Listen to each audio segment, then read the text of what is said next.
Wooden touch Bhanwarnath Azamgarh, a complete hardware store. हमारे यहाँ branded plywood, flush door, designer door, PVC door, formica, fancy hardware, kitchen की chimney एवं modular kitchen की exclusive range उपलब्ध।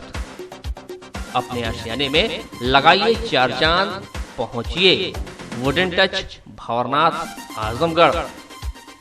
नमस्कार, ABC channel में आपका स्वागत है। मैं हूं सचिन श्रीवास्तव और आप मेरे साथ देखेंगे आजमगढ़ से जुड़ी खबरें। आइए नजर डाल लेते हैं आज की खास खबरों पर। आजमगढ़ के सिधारी थाना क्षेत्र के छतवारा गांव में रात के अंधेरे में प्रेमिका से मिलने जाना प्रेमी पर भारी पड़ गया। प्रेमी पर जैसे ही गांव वालों की नजर पड़ी, उन्होंने उसे पकड़ लिया और पेड़ से बांधकर जमकर पिटाई की। आक्रोश में शायद गांव वाले उसे जान से ही मार देते, लेकिन कुछ बुजुर्गों ने हस्तक्षेप करते हुए बचा लिया और पिटाई के बाद कभी गांव में न आने की हिदायत देकर छोड़ दिया। पिटाई का वीडियो सामने आने के बाद हड़कंप मचा हुआ है। मामले में पुलिस ने मुकदमा दर्ज कर 3 आरोपियों को गिरफ्तार कर लिया है। अन्य की तलाश जारी है। मिली जानकारी के अनुसार सिधारी थाना क्षेत्र की एक युवती से पड़ोस के गांव का रहने वाला युवक प्रेम करता है। दोनों अक्सर चोरी छिपे मिलते रहते थे। ग्रामीणों को युवक पर पहले से ही शक था। बीती रात को युवक प्रेमिका से मिलने आया था, लेकिन इस बार ग्रामीणों की नजर उस पर पड़ गई और उन्होंने प्रेमिका के परिजनों के साथ मिलकर उसे रंगे हाथ पकड़ लिया। इसके बाद सैकड़ों की संख्या में ग्रामीण मौके पर जुड़ गए। लोगों ने पहले प्रेमी को पेड़ पर उल्टा लटकाने का प्रयास किया, लेकिन जब सफल नहीं हुए तो पहले लात घूंसों से पिटाई की, फिर उसे पेड़ से बांध दिया। वीडियो में प्रेमी अपनी पूरी बात भी बताना चाह रहा है, लेकिन ग्रामीण कुछ सुनने के लिए तैयार नहीं है, बस उसे पीटते जा रहे हैं।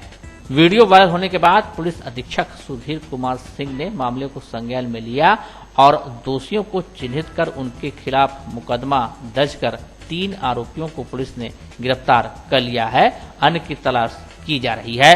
देखिए, जो वीडियो आपने दिखाया है, जो वायरल हो रहा है, इसमें पुलिस द्वारा सख्त एक्शन लिया गया है और इसमें संबंधित जो मारपीट करने वाले लोग हैं उनके खिलाफ मुकदमा पंजीकृत किया गया है और उसमें 3 जो अभियुक्त हैं वो अरेस्ट भी कर लिए गए हैं। बाकी शेष अभियुक्त जो इसमें प्रकाश में आएंगे उनके खिलाफ कड़ी कार्रवाई की जाएगी। पुलिस ने इसमें प्रकरण क्या रहा कुल?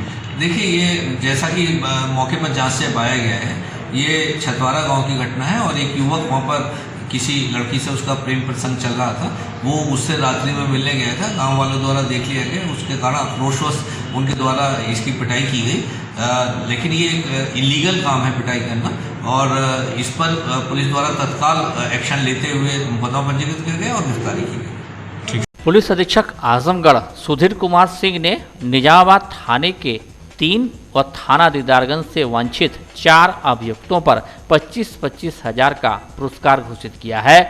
एसपी ने निजामाबाद थाना क्षेत्र के नेवादा में हुई बीडीसी सदस्य सुरेंद्र यादव की हत्या में वांछित चल रहे अमित यादव व गगन यादव निवासी बड़हरिया थाना निजामाबाद और प्रमोद यादव उर्फ गोल्डी यादव निवासी बकिया लछीरामपुर थाना निजामाबाद तथा दीदारगंज में गैंगस्टर एक्ट से फरार चल रहे अंकित राजभर निवासी सुरहन थाना दीदारगंज, अंकुश गौतम निवासी पुष्पनगर थाना दीदारगंज, जितेंद्र निवासी भादों थाना दीदारगंज व शशि पांडे निवासी गोड़सी थाना दीदारगंज पर 25-25 हजार का इनाम घोषित किया। देखिए, जो शातिर अभियुक्त हैं फरार चल रहे हैं और तमाम कोशिशों के बाद भी अभी नहीं पकड़े जा रहे हैं, लगातार अपने घर से फरार चल रहे हैं। ऐसे अपराधियों की मेरे द्वारा लिस्ट बनाई गई है और ये लिस्ट करीब 50-55 अपराधियों की है, जिनमें से 7 अपराधियों के विरुद्ध जिन पर ज़्यादा मुकदमे थे, जो हीनेस क्राइम में थे, उन पर मेरे द्वारा आज 25-25 हजार रुपये का इनाम घोषित किया गया है और शेष अभियुक्तों का क्रमवार इनाम घोषित किया जाएगा और उनकी गिरफ्तारी सुनिश्चित की जाएगी। आज कितने लोगों पे इनाम? आज मेरे द्वारा 7 लोगों पे इनाम घोषित किया गया है, जिसमें 3 ये जो अभी मर्डर हुआ था सुरेंद्र यादव जी का, जो 3 अभियुक्त अभी फरार हैं, उन पर 25-25 हजार रुपये का इनाम घोषित हुआ है और शेष 4 2 गैंगस्टर एक्ट के मुकदमों में वांटेड हैं, 2 अभियुक्त, शेष 4 पर भी 25-25 हजार रुपये का इनाम घोषित किया गया। जिलाधिकारी राजेश कुमार की अध्यक्षता में कलेक्ट्रेट सभागार में उत्तर प्रदेश खेल विकास एवं प्रोत्साहन समिति नियमावली 2020 के अंतर्गत जिला खेल विकास एवं प्रोत्साहन समिति की बैठक संपन्न हुई। इस अवसर पर जिलाधिकारी द्वारा समिति के कोष में वृद्धि के उपाय और साधनों पर विचार के लिए सदस्यों से बातचीत की गई। जिलाधिकारी ने समिति से कहा कि सुखदेव पहलवान स्पोर्ट स्टेडियम आजमगढ़ में स्थित कोर्ट एवं जिम के प्रयोग के लिए 50 व्यक्तियों की वन टाइम मेंबरशिप और मासिक फीस निर्धारित कर रिपोर्ट उपलब्ध कराएं।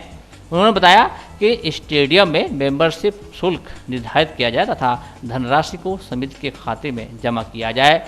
बैठक के दौरान जिलाधिकारी ने जनपद में खेलकूद को बढ़ावा देने एवं स्टेडियम को और अच्छा बनाने तथा युवाओं को खेल के क्षेत्र में आगे बढ़ाने के उद्देश्य से समिति को आर्थिक रूप से मजबूत करने पर जोर दिया। इसी के साथ ही जिलाधिकारी द्वारा सुखदेव पहलवान स्पोर्ट स्टेडियम ब्रह्मस्थान का निरीक्षण भी किया गया। जिलाधिकारी द्वारा स्टेडियम में निर्मित badminton hall, synthetic basketball court, gymnasium hall एवं स्टेडियम परिसर का निरीक्षण किया गया। भारत चाइना के बीच इन दिनों युद्ध जैसे हालात बन गए हैं। भारतीय सेना के जवान मुस्तैदी से बॉर्डर पर तैनात हैं। इन जवानों में आजमगढ़ के सदर तहसील के कोतवाली थाना क्षेत्र अंतर्गत बलरामपुर निवासी चंद्रजीत यादव भी शामिल हैं। चंद्रजीत वर्तमान में सिक्किम स्टेट के नाथुला में चीन बॉर्डर पर तैनात हैं और इधर इनके घर आजमगढ़ में गांव के दबंग ने घर का रास्ता रोक दिया है। रास्ता रोके जाने का जब सैनिक के परिवार ने विरोध किया तो विपक्षी मारपीट करने लगा। चंद्रजीत की पत्नी कौशल्या यादव जब शिकायत दर्ज कराने शहर कोतवाली पहुंची तो कोतवाल ने इन्हें 3 घंटे तक थाने पर बैठाए रखा और मुकदमा दर्ज नहीं किया। एक तरफ तो सैनिक चंद्रजीत यादव देश की रक्षा में लगे हैं तो वहीं दूसरी ओर इनकी पत्नी और बच्चे रास्ते के विवाद को खत्म करने के लिए दर दर की ठोकर खा रहे हैं। गुरुवार को पत्नी व बच्चों ने जिलाधिकारी और पुलिस अधीक्षक के नाम प्रार्थना पत्र देकर न्याय की गुहार लगाई। आर्मी में ड्यूटी करते हैं, इबला में सिक्किम में चाइना बॉर्डर पर ड्यूटी लगी है, उनको छुट्टी नहीं मिल रही है। रास्ता रोक रहे हैं लोग। शिवबदन यादव वही जगह बेचे हैं, वही भैया रास्ता रोके हैं घूर रख के। और कुछ नहीं, न पड़ोसी हैं न रिश्तेदार हैं, वो जगह बेचे हैं, अपनी ज़मीन खुद का बेचे हैं और रास्ता वही रोके हैं, आने जाने नहीं दे रहे हैं। और कल सुबह 6 बजे रास्ता रोक दिए। एक हमारे घर रिश्तेदार आए थे, उनको मारने पीटने जा रहे थे, गाड़ी फूकने जा रहे थे। और 27 तारीख के दूसरे घर वाले से मारपीट करवाए हमारे घर में। गेट थाने गए थे और पुलिस चौकी भी गए थे, कोई सुनवाई नहीं हुई। अभी आज तक उस रिश्तेदार का नाम तो नहीं पता है और बार बार यही धमकी दे रहे हैं कि आपको लड़के को फंसाएंगे, आपके लड़कों को मारे पीटेंगे। कोई सुनवाई नहीं हुई। कोतवाली गए थे FIR दर्ज करवाने को तो कृष्ण गुप्ता कोतवाल हैं, वो 3 घंटा बंद करके रखे 9 तारीख को सुबह हम ही को 9 बजे। बोले कि आप ही को उल्टा केस लगा के जेल भेजूंगी। उत्तर प्रदेश माटी कला बोर्ड के अध्यक्ष धर्मवीर प्रजापति की अध्यक्षता में कलेक्ट्रेट सभागार में माटी कला से जुड़े कामगारों को आवंटित पट्टों एवं जनपद में उनकी संख्या और आवंटित पट्टों पर हुए अवैध कब्जों के संबंध में बैठक संपन्न हुई। इस अवसर पर अध्यक्ष ने समस्त SDM को निर्देशित करते हुए कहा कि अपने संबंधित तहसील क्षेत्रों में यह सुनिश्चित करें कि कितने ग्रामों में माटी कला से जुड़े लोग रहते हैं और उनकी संख्या कितनी है। उन्होंने यह भी निर्देश दिया कि लेखपालों के माध्यम से माटी कला से जुड़े हुए व्यक्तियों के आधार नंबर व खाता नंबर एकत्रित कराकर 1 सप्ताह के अंदर पूर्ण कराकर उपलब्ध करावें। बैठक के बाद मीडिया से बातचीत करते हुए माटी कला बोर्ड के अध्यक्ष ने बताया कि माटी कला से जुड़े 25,000 परिवारों को चिन्हित कर उन्हें ट्रेनिंग दिलाई जाएगी और टूल किट का वितरण किया जाएगा। उन्होंने बताया कि मार्केटिंग की भी व्यवस्था की गई है। सभी जिले के अधिकारियों को भी निर्देशित किया गया है कि सरकारी कार्यक्रमों में मिट्टी के कुल्हड़ व गिलास का उपयोग किया जाए। रेलवे से भी अनुरोध किया गया है। अध्यक्ष ने कहा कि इस बार की दीपावली पर हमारी कोशिश है कि चाइना के दीपक और मूर्ति बाजार में न बिकने पाए। PM मोदी के आत्मनिर्भर भारत अभियान में हम भी सहभागी बने। उन्होंने देश की आज़ादी के बाद माटी कला से जुड़े परिवारों को, जो गांव दूर दराज गली मोहल्लों में रहते थे, उनके उद्योग को बढ़ावा देने के लिए माटी कला बोर्ड का गठन किया। संपूर्ण उत्तर प्रदेश में सभी जनपदों में माटी कला से जुड़े परिवारों का चिन्हीकरण का कार्य चल रहा है। अभी तक हमारे पास 25,000 से ऊपर कुछ नाम पहुँचे हैं जो माटी कला से जुड़े हुए लोग हैं। संपूर्ण उत्तर प्रदेश में उन परिवारों को चिन्हित करके उनकी ट्रेनिंग करा करके निःशुल्क सभी जनपदों में एक टूल किट्स वितरण हम लोग कर रहे हैं। आज भी इसके बाद में इलेक्ट्रिक चाकों का वितरण है। ऐसे ही हम मूर्ति बनाने वालों को डाई वितरण कर रहे हैं। ऐसे ही जो एक ही कलर की मूर्ति बनाते हैं उनको हम प्रेशर मशीन दे रहे हैं एक कलर करने के लिए। इनके इस रोजगार को बढ़ावा देने के लिए प्रत्येक जनपद में समितियों का हम गठन करा रहे हैं। सरकार की ओर से, माटी कला बोर्ड की ओर से वो समिति अपनी जगह उपलब्ध कराएगी और 10 लाख तक की टूल किट्स निःशुल्क हम लगा करके दे रहे हैं।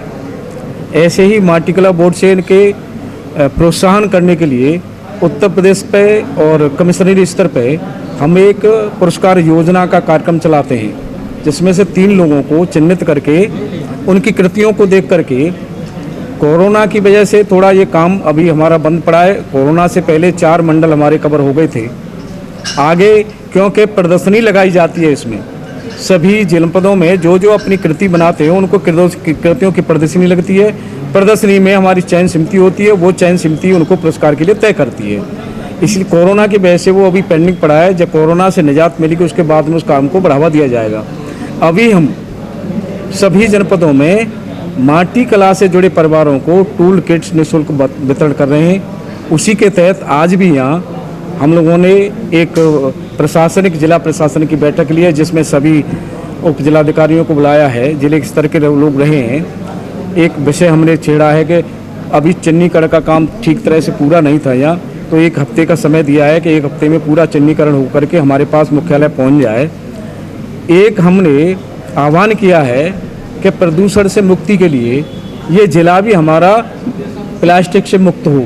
इसके लिए हमने कहा है कि आप शीघ्र ही इसको आगे बढ़ाएं। इसकी आगे बढ़ा करके जहां लोग जो प्रदूषण से मुक्त अपना जिला करके ये एक सूचना हम लोगों को जानकारी दें। इसके उद्योग को बढ़ावा देने के लिए मार्केटिंग की व्यवस्था के लिए ऑनलाइन व्यवस्था हम लोग करने जा रहे हैं। जब से माटी कला बोर्ड बना है, अयोध्या में कल हम थे, गोरखपुर में थे, अभी यहाँ हैं। लाभार्थियों से जब हम बात करते हैं तो उत्तर प्रदेश माटी कला बोर्ड बनने के बाद में जैसे जैसे प्रचलन में आए, लोगों को जानकारी हुई है। जानकारी होने के बाद कहीं 50%, कहीं 60%, कहीं 70% उद्योग इसका बढ़ा है, इसकी डिमांड बढ़ी है। आपके माध्यम से आपका सहयोग भी हमें चाहिएगा। जिस तरह से योगा से शरीर स्वस्थ रहता है, ऐसे ही मिट्टी के बर्तनों में हमारा आयरन है, फास्फोरस है, कैल्शियम है, जिंक है, ऐसे अनेकों पोषक तत्व हमारे इस मिट्टी में मिलते हैं। अगर हम आमजन इन सब का प्रयोग करेंगे तो शरीर हमारा स्वस्थ रहेगा, अनेकों बीमारियां हमारी दूर रहेंगी। शासन की बैठक में भी ये निर्देश दिया है कि आज से एक लेटर जारी किया जाए। हमारी ज़िले में जो भी प्रशासनिक बैठक होगी, कुल्हड़ में और गिलास में ही पानी, ये आज हमने कहा है जनपदों में सभी भी जा रहे हैं। हमने सभी जिलाधिकारियों को पत्र लिखा है कि सुनिश्चित करें कि ज़िले में प्रशासनिक बैठक हों और जो भी विभाग हों, जहाँ भी प्लास्टिक की आवश्यकता है, प्लास्टिक का प्रयोग हो, उसके ख़त्म करके मिट्टी के कुल्हड़, मिट्टी के गिलास का ही उपयोग हो। ये हम करने जा रहे हैं। अभी केंद्र सरकार से हम भी आग्रह करने जा रहे हैं कि रेलवे में हो चाहे और कहीं भी हो, इस माटी कला को बढ़ावा देने के लिए इसका ही उपयोग सभी जगह हो। हमने भी एक रेल मंत्री को पत्र लिखा है कि आप जो है सभी रेलवे स्टेशनों पे और रेल में भी मिट्टी के कुल्हड़ में ही चाय की, दीपावली पे हमारी तैयारी है। हमारी हम स्वयं दिए बनाने वाली डाई, मूर्ति बनाने वाली डाई हम निःशुल्क दे रहे हैं सभी। हमारी कोशिश है कि इस दीपावली पे चाइना का दीपक और मूर्तियां एक भी मार्केट में न हो, ये व्यवस्था हम लोग करने जा रहे हैं। हमारे आत्मनिर्भर भारत, हमारे प्रधानमंत्री का जो आह्वान है, हम लोग भी उसमें सहभागी बने। स्वावलंबी भारत, आत्मनिर्भर भारत बने, इसके लिए भी माटी कला बोर्ड पूरी तरह से लगा है।